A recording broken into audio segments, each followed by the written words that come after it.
Olá, meus amigos, vou voltar para vocês agora a segunda parte do fluxo hidráulico de uma transmissão automática. Eu já tinha gravado para vocês antes um vídeo desse, mas a imagem não ficou muito boa, ficou um pouco longe. Agora eu estou usando essa modalidade, né, de aonde eu pego uma tela maior e com isso passo para vocês as informações um pouco mais claras, né? Como vocês podem observar aí, aqui é o fluxo hidráulico de uma transmissão 630.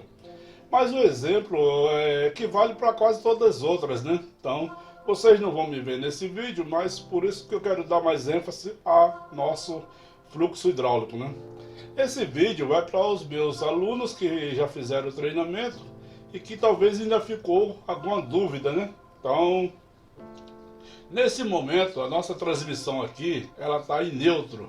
Então eu quero passar para vocês, quando a transmissão está em neutro, quais são o percurso que o óleo faz para chegar até os pacotes de aplicação, né? Ou pacotes de embreagem, como é mais conhecido, né? E freios, né? Então, isso por quê? Porque tem alguns companheiros ainda que eles têm muita dúvida a respeito da aplicação das solenoides on-off e até mesmo as PWM, né? Então, se vocês observarem aqui, nesse momento a nossa bomba está em circulação, né? Devido ao efeito do conversor de torque, está transferindo o torque do motor para a transmissão. Por isso, a nossa bomba puxa o fluido do cárter, mandando até aqui a nossa válvula reguladora primária. Isso mesmo, válvula reguladora primária. Nesse momento aqui, essa pressão de linha, ele dá-se o nome de pressão de linha principal, ela está regulada ali em 60 PSI. A maioria das transmissões trabalha de 45 a 60, né? Então, por que essa pressão está estabilizada em 60 PSI? Devido ao efeito dessa mola que tem aqui dentro. Ó.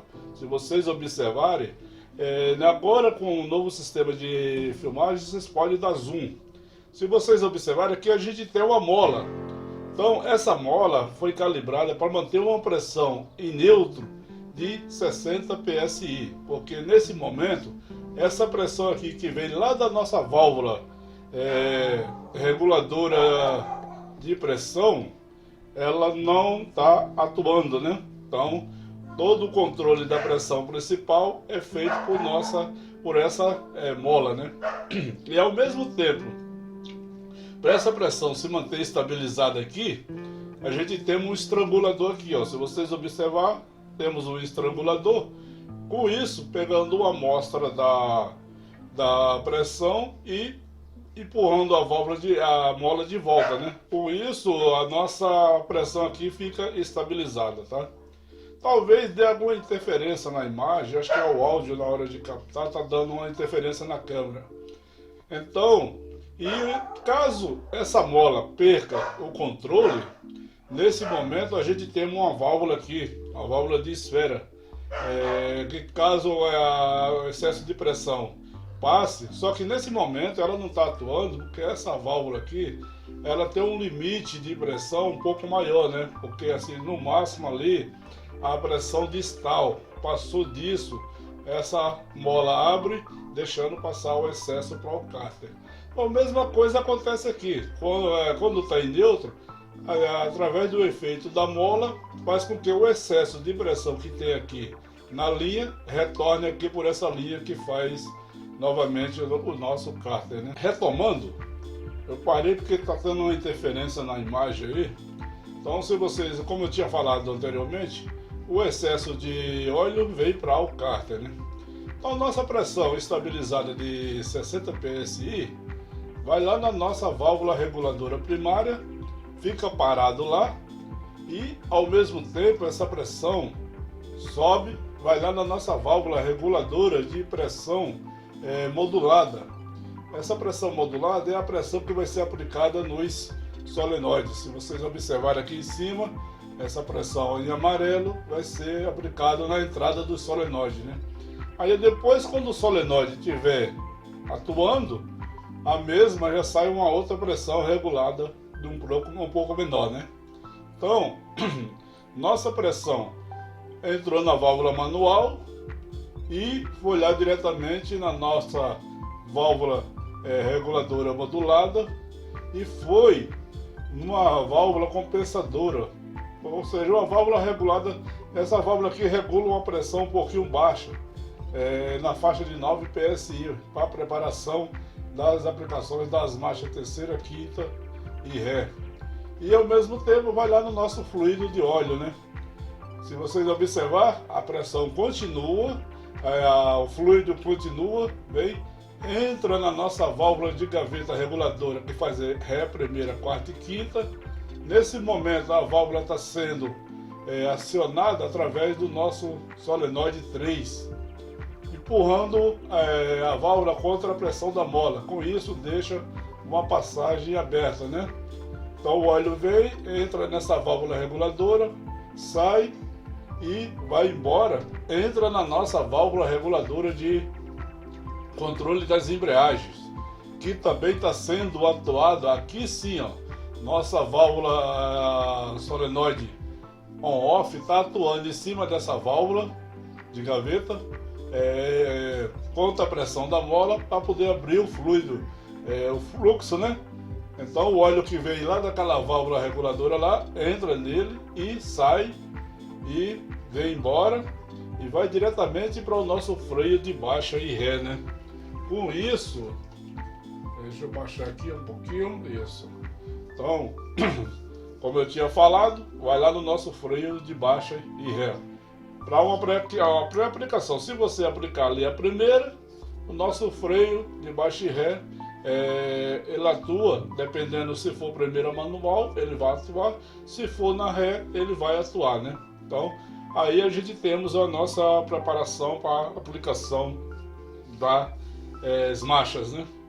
E ao mesmo tempo, se vocês observar aqui, sai uma pressão regulada da nossa válvula reguladora primária para ir lá no nosso conversor de torque. Nesse momento, a válvula de controle do TCC, ela está desaplicada. Então, o óleo que vem da nossa válvula reguladora primária chega aqui numa das laterais e, ao mesmo tempo, segue e vai lá no nosso conversor, retornando, passando de novo por essa nossa válvula aqui de controle. Como ela está desabilitada, nesse momento essa passagem aqui está aberta. Então ela passa por aqui e dá sequência até o nosso radiador. Dali passa pelo radiador e vai para o sistema de lubrificação, né? Onde vai lubrificar as embreagens e todo o sistema que tem dentro de uma transmissão, né?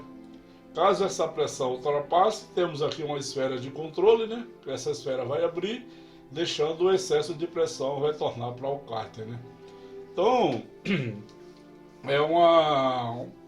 é meio confuso na hora dessas explicações, mas não é tão difícil. Então, se vocês observar mais uma vez, a bomba mandou o óleo aqui na nossa válvula reguladora primária. Nesse momento, a única pressão que ela está regulando é só a pressão do nosso conversor de torque, né? O fluido que vai para lá. Porque na própria válvula tem um ressalto. E esse ressalto é justamente para poder manter esse fluxo de óleo, né? Então, a pressão é controlada aqui na nossa linha principal, onde vamos lá na nossa válvula reguladora primária. Como a válvula nesse momento está em parque ou neutra, tanto faz, não precisa de aplicação nenhuma, então fica ali parado. Ele segue, vai lá na nossa válvula reguladora de pressão modulada, que cria uma pressão para a aplicação dos solenoides, né? Que agora aqui vocês podem observar que essa pressão modulada entra aqui na lateral ou na frente, depende da posição do solenoide. Já deixando ali para na hora que ela for aplicada, essa pressão entra e já sai, que é o caso aqui, ó, se vocês observarem do nosso solenoide 3, essa faixa em azul já é uma pressão estabilizada, né? Então, de acordo com o que você vai aplicando as marchas, essa solenoide ou ela vai abrindo mais pressão ou vai diminuindo mais pressão, né? Pois aqui é uma solenoide PWM. A mesma coisa acontece com a nossa válvula solenoide on-off. Essa aqui não, essa aqui ou ela está aberta ou ela está fechada, né? Nesse momento aqui ela está aberta, recebeu uma pressão modulada e saiu uma pressão regulada, de acordo com a calibração que essa solenoide foi feita, atuando em cima da nossa válvula reguladora de pressão de aplicação do lock-up, para não ter perigo através de repente alguma dessas válvulas que trave e deixe passar óleo, ela não deixa com que o lock-up seja aplicado, pois está fechando uma das passagens, né? E ao mesmo tempo vem e atua sobre a nossa válvula de controle das embreagens, aonde empurrando a válvula para a esquerda faz com que uma passagem fique fechada e dê só espaço para poder entrar e sair, e com isso ir lá no nosso freio de baixa e ré. Então é meio confuso, mas dá para entender. Então, o que vocês têm que observar na hora, se caso venha apresentar, se a gente não tem a pressão nenhuma. Se a gente não tem pressão nenhuma, porque ligou o carro, automaticamente estando em neutro ou em parque, a gente já vai ter pressão nessa linha aqui, ó, essa linha em vermelha. Se não tiver pressão, por que não vai ter pressão? Só se essa bomba aqui não estiver circulando. Se essa bomba não estiver circulando, se o nosso filtro estiver obstruído, né? Se vocês observarem aqui, temos um filtro antes do cárter, depois do cárter, né? Então, se esse filtro aqui estiver obstruído, lógico que não vai chegar óleo aqui na bomba e a bomba não vai circular, né? Então, mas se o filtro estiver bom, o óleo está subindo, só que a bomba não está trabalhando, provavelmente a bomba está presa no gargalo do conversor, ou ela gripou na bucha, né? Então, nesse caso, tem que descer a transmissão para poder verificar do porquê não temos pressão nenhuma aqui nessa linha, né? Porque mesmo que alguns pacotes, por exemplo, aqui que está em neutro, se o nosso pacote de baixa e ré tivesse danificado, tivesse completamente estourado os O-ring ou pistão vulcanizado, dependendo da montadora, mas mesmo assim ainda ia sobrar um pouco de pressão aqui, pouquinho mais ia, porque ali está só numa pré-aplicação, né? Então, quando não temos pressão nenhuma, nosso maior suspeito é nossa bomba e nosso filtro, né? Nossa válvula reguladora não tem nada a ver. Ela pode até estar com defeito? Pode.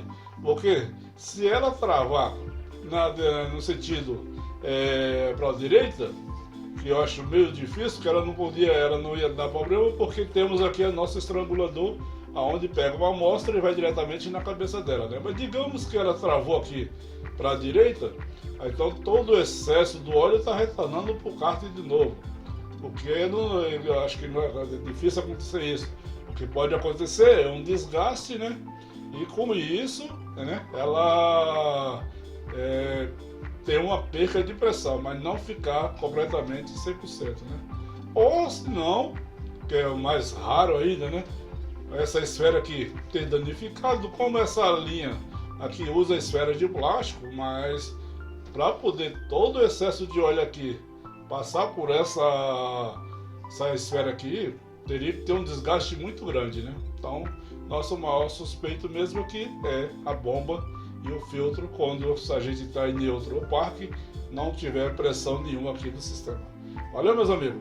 Então, numa próxima aula, ou se vocês que se interessarem e querem aprender mais todo o funcionamento dessas válvulas de gaveta, nossa válvula de controle de lock-up, quando a gente move a nossa válvula manual ball drive, qual é o caminho que o óleo agora faz, depois quando o nosso lock-up é aplicado, como é que ele atua, eu tenho aulas particulares aí para vocês, se vocês quiserem, é só pegar meus dados aí através do canal do YouTube, né, que vocês vão, a gente combina e eu dou essa aula particular para vocês explicando mais pausadamente, beleza? Então esse é só um vídeo de continuação daquele que ficou longe a imagem, e peço para vocês, se vocês gostarem, né, dê aquele joinha e, se possível, se inscreva no canal, né? Então obrigado a todos e até o próximo vídeo, se Deus assim permitir, né? E desculpa aí as falhas que às vezes está dando na imagem, não sei se é uma questão de zoom aqui, beleza, pessoal? Então até o próximo vídeo.